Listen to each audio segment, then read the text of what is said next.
That was Paul Taylor from Team Rubicon, 7:29. We're going to talk about faulty engines in Ford now. And Rachel, how's the electric car? Just about coping with it. Day 3, so there's a long way to go yet. Nearly ran out of battery yesterday. Does it feel good driving it, though? Yeah, lovely. Yeah, I feel a little bit smug. Very smooth, yeah. Yeah, lovely. Anyway, Ford has agreed to cover the full cost of faulty engines following an investigation by the BBC's Inside Out programme. Sean is here from Wake Up to Money, from Wake Up to Monday, from Wake Up to Breakfast. Sean, what's the story? Yeah, morning, Nicky. This is a big one for Ford to have had to deal with, and a big change of mind that they've had, all to do with their 1-litre EcoBoost engines.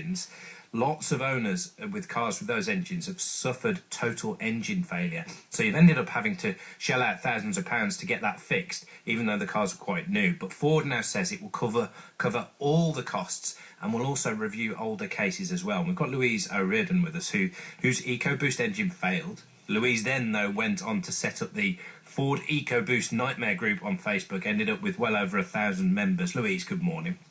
Hi, good morning, Sean. Can we go back to the first moment that something went badly wrong with your car? What happened? Yes, we were driving along the motorway in the 4th lane at 70 mile an hour, and all of a sudden the car lost power, and we had to try and manoeuvre it across 4 lanes of traffic without causing an accident. So very scary, as you can imagine. So you lost power, ended up on the hard shoulder, and was that it? Was that just the end of that engine there and then? Pretty much, yes. We managed to get it to a service station where we tried to put coolant into the engine. It had failed without any kind of warning, but it did say that it had overheated. So we put some coolant into the engine. That went straight through. So we just called the recovery services to take the car back to the dealer. Because some of the pictures that you see, maybe you haven't quite suffered the extreme versions of an engulfed car bonnet because the engine has overheated so much. But so Ford have clearly had to handle some issue with your car there. How were they when you first got in touch with them and said, I've got a relatively new car and the engine's gone? They didn't want to know. They didn't want to help. They didn't apologise. They told me that they didn't know of any other instance of something like this happening with an EcoBoost, despite the fact that I gave them evidence to show that it had happened to others I found online.